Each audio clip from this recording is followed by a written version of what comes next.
Hey folks, welcome to Insights in Action, where some of the world's best startup operators share moments of real insight and real impact. I'm your host, Bobby Pinero, and in today's episode, we've got a great one. His name is Bill Losch, and he was most recently the CFO of Okta for the past 8 years.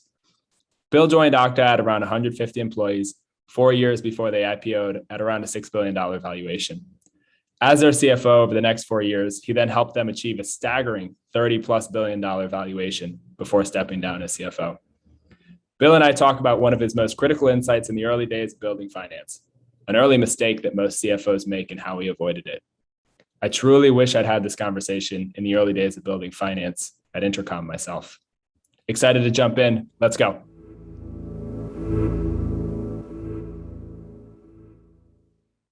Tell me a little bit about your background. Obviously, you spent the last 8 years as CFO of Okta, joined early on, saw it through a multi-billion-dollar IPO and left, a handful of months ago at a $30+ billion valuation. So you've been there.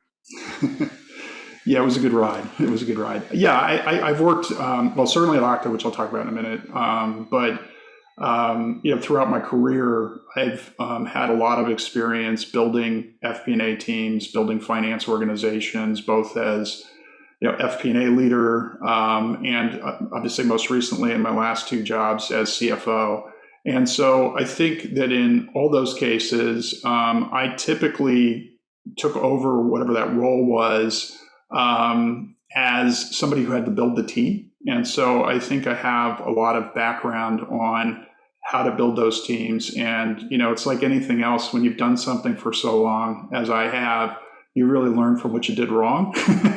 And I applied a lot of, maybe some of the things I did wrong and learned from that and applied it to Okta. And I think one of the things is this, what I wanted to talk about today, which is a tendency that we all have as finance leaders to kind of focus maybe too much on the corporate side and not enough on the embedded partnership with the other business leaders. And I really did learn that at Okta. And did that at Okta, and I think it was very successful for us. And why do you think folks focus too early on the corporate side? Like, what is it? Is it are they just kind of drawn to that type of work? And then I'm curious, when you look back at kind of your experience at Okta, like compared to your other experiences, what was different about focusing first on embedded partnerships? Like what actually changed as a result of building those teams out first? Yeah. I mean, I think the reason that there's a tendency for most to focus on corporate first is natural, which is, you have external constituencies to answer to. So, whatever size of company you are or whatever stage you're in that company, you're going to have a board of directors, you're going to have investors. As you get to be public, you obviously have Wall Street. And so I think there's a tendency to really focus on that kind of complete corporate look on the numbers, which, again, I don't mean to in any way, shape, or form say that's not important. It obviously is very important. But I think what it does sometimes is put you in a position where you're establishing kind of those high-level parameters, high-level modeling, high-level financial drivers, which is important, but you're doing it maybe in a bit of, a vacuum to some extent, because you're not seeding out your team to be embedded and working with the different business functions to really understand the business as deeply as you really need to in finance, and help you have that good trade-off between kind of the corporate and the structure that you have to set in the parameters, but also understanding what the business needs are and working together in a more effective way. I think with Okta, when I came on board, we were a little over 100, we were approximately 140 people. It was a small company, relatively small company.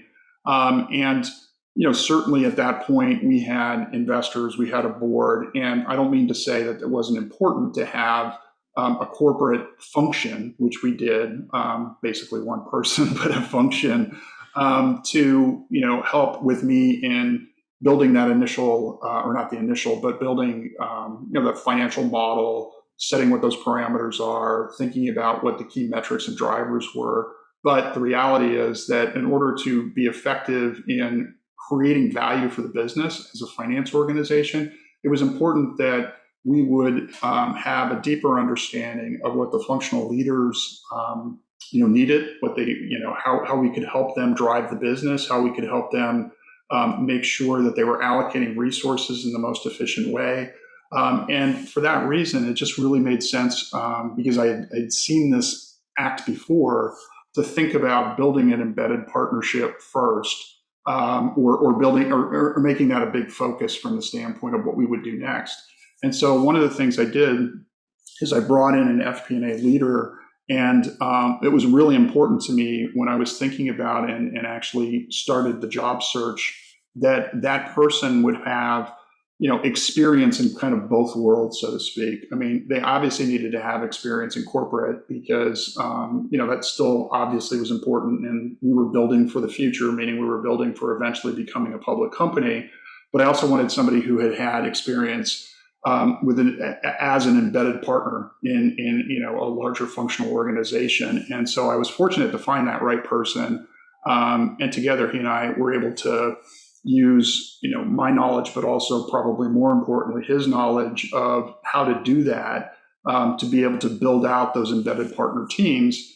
And I think what it did for us is it put us in a position where, especially in our case, where we had really rapid growth and really rapid huge market opportunity, that we were able to be very flexible and quick at responding to the business needs and having that bridge, let's say, between the business and kind of the core, the centralized finance organization, so that, it wasn't a situation, we couldn't live in a situation where it was like, okay, here's the budget, go do your thing, and we'll get back to you every quarter about it. It just, that was not the dynamics that were going to be necessary. It was going to be necessary to have, continuous and ongoing discussions and decisions made about how we allocate resources, where we drive the business, what are things we should be doing both currently and for future. And as a result, having those embedded partners in there really helped, I think, create a very strong relationship between finance and the rest of the business functions, and really was pretty successful. Now, did we do everything right? No, but it was generally very successful. And was this a deliberate, was there a deliberate conversation that you maybe had with your CEO or even the board to say, hey, I am going to focus first on building out the embedded partnerships, this kind of model for the FP&A team? And so, we may make some trade-offs on some of the things that we're able to do from a corporate perspective. Was that a deliberate conversation that you had with folks? Would you encourage other CFOs kind of,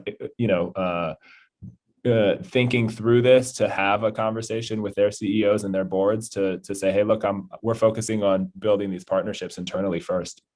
Yeah, I think certainly with your CEO, and I did that. I think you need to, in all things, be transparent with your CEO. But I think it's really important, as we did this, to make sure that, first of all, that he understood, which he did, the rationale for it, and why it made sense, and why over time it was going to be something that not only he was going to support, but certainly the functional leaders within the organization were going to support, because they felt like they were getting, not finance dictating to them things, but that there was a true partnership there. Now, the reality is at some point you do have to dictate things to the teams, but it was a good functional, or it was important, and the functional leaders. I guess one of the things I should point out is, in addition to talking to the CEO about it, I also made sure that I talked to the different functional leaders, the head of sales, head of engineering, et cetera, to make sure that they understood what this means and why it was important. So kind of getting that buy-in, certainly at the CEO level, but across, the executive team, was also very important. I didn't actually, in my particular situation, I didn't actually have too much of a dialogue with the board about it, because we were able to, I think, effectively kind of do both, which is we were able to do what we needed to do in embedding the partnership team to service the company, but also get the board the kind of information. And, I was able to answer the kind of questions they were going to ask. Now, I would argue that to some degree, to the extent that they dove in, a level of depth about, a particular area or a particular metric or things like that, that weren't, things beyond just the basic balance sheet income statement. Because of this embedded partnership, I was able to have more knowledge and more, of a point of view on things. And that actually made the board meetings, in my opinion, a little more effective. Totally. I mean, that touches on a kind of really interesting or something that I've been harping on for a little while now, which is that the role of finance is to actually, like, a lot of folks may think of finance as like, closing the financial statements, or even a lot of the kind of corporate FP&A roles that just planning and fundraising and board meetings, things like that. Mm-hmm. But actually what you're getting at here, and I think this is really interesting, is the role of finance is actually to understand the business and drive the business forward, and to, work with, the functional leaders to really kind of help them make decisions. And the more that you're able to do that, actually, the more you're able to give the board what they want, and you're able to, Right.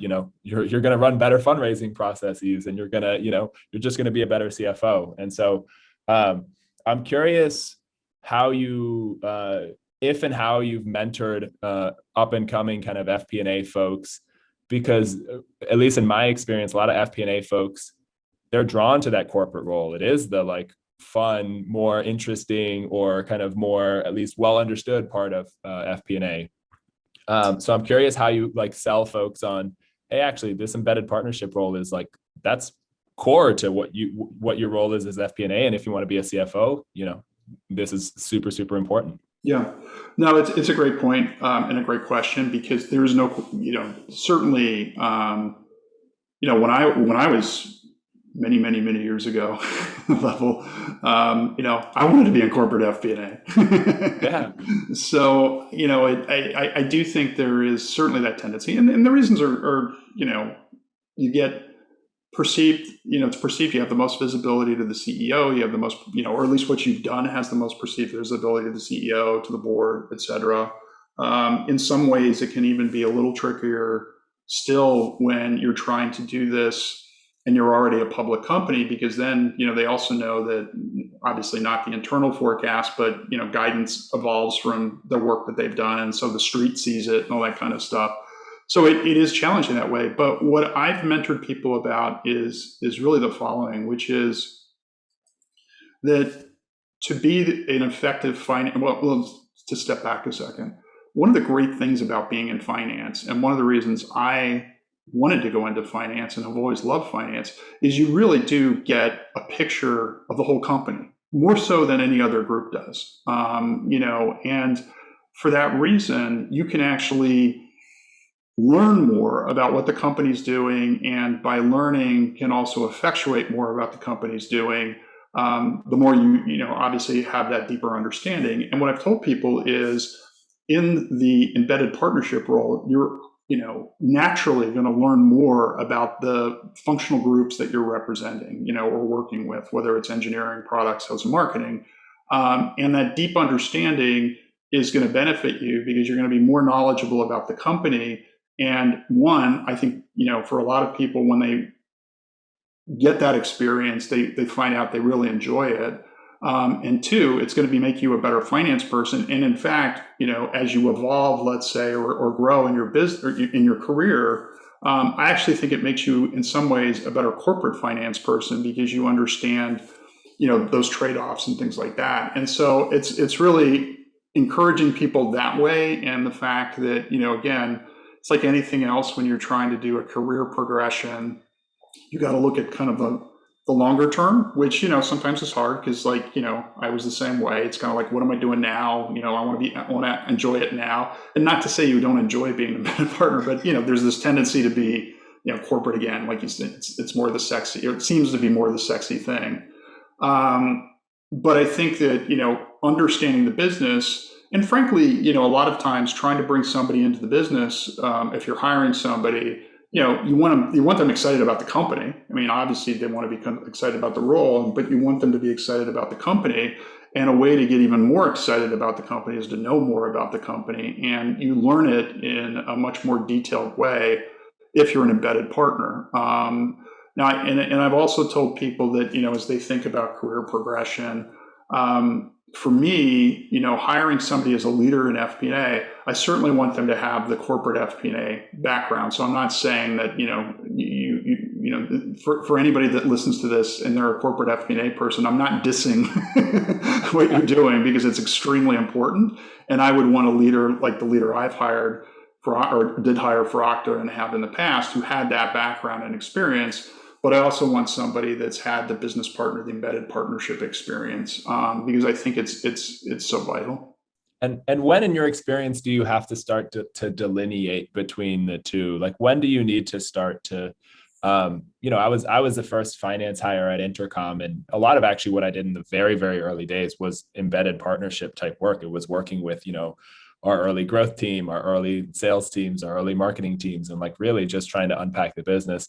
I'm curious, like, just in your experience, like when does the FP&A or when does the FP&A team need to start to, when do you think that kind of like division of work becomes important? Yeah, that's a great question. I think it varies depending on the company and depending on the complexity of the company. But I think that to kind of put a general statement around it, I think that you certainly, and this was true for us, in the early part of the growth of the company, similar to what you did, people had kind of the dual hats. We wanted them to be the embedded partners, but we also made them do, some of the corporate FP&A stuff, and had one person that that's all they did, because they were, bringing the model together and bringing the Excel spreadsheet together at the time, or initially. I think that when you start to move down the path of thinking you're going to go down the path of becoming a public company, and when you start to actually move down that path, and like any good timeline to be a public company, that path should be kind of that 18 months to 2 year time frame. Does it always work out that way? No, but that's the goal. I think that's when you start to really think about it, for the following reason. Obviously, as a corporate FP&A team, you're responsible for what gets presented to the board. But I think in many respects, and again, that's why I caveated it by saying it depends on the complexity of the business. You can do that. What the board is going to want to see, and before the board, what the CEO is going to want to see as far as a consolidated basis, on kind of a dual group, or basically kind of a blended people doing both kind of thing, embedded partner, corporate. I think as you move down the path to be public, you now have that added responsibility of, you should frankly have already established what your key performance metrics are, but, honing in on that, making sure that, you've got the right support from a system standpoint and accuracy standpoint, but also the ability to forecast it. Plus, you're going to also be, putting together that, the model that you're going to be using for the street. And I think that when you start to get into that, that's when you have to start, really building a bigger corporate and FP&A team. So it kind of centralizes that function a little more. Again, I would argue that, and still true to this day at Okta, if you took, and added up who are the people in the embedded partnership team versus the corporate team, the embedded partnership team is bigger. But you do need to start to have those folks that are really focused on the corporate. And, the good thing about that, it also then provides you an opportunity to give the embedded folks, because you can move people into doing corporate for a while, you can move the corporate people into doing the embedded part for a while. It gives that cross-functional training, which I think, again, is important as they go, upwardly mobile in their careers to be leaders in FP&A. Yeah, awesome. Well, thank you, Bill. Thanks for doing this. What's next for you now that you're down from Okta? What's next for you? I think for me, it's still keeping my hand in the game a bit, which is sitting on boards, audit committee chairman opportunities, where I can do what I just did for the last 15, 20 minutes and tell people how to do things. No, all kidding aside, I mean, some of that, but I certainly want to stay involved in what's going on, and certainly the world of technology, and especially in cloud technology. But also in finance. Just retirement doesn't mean complete retirement. I think in my case, it means I don't know, semi-retirement, whatever you want to call it. Nice, awesome. Well, sounds fun. Thank you so much for doing this. Yeah, this is fun.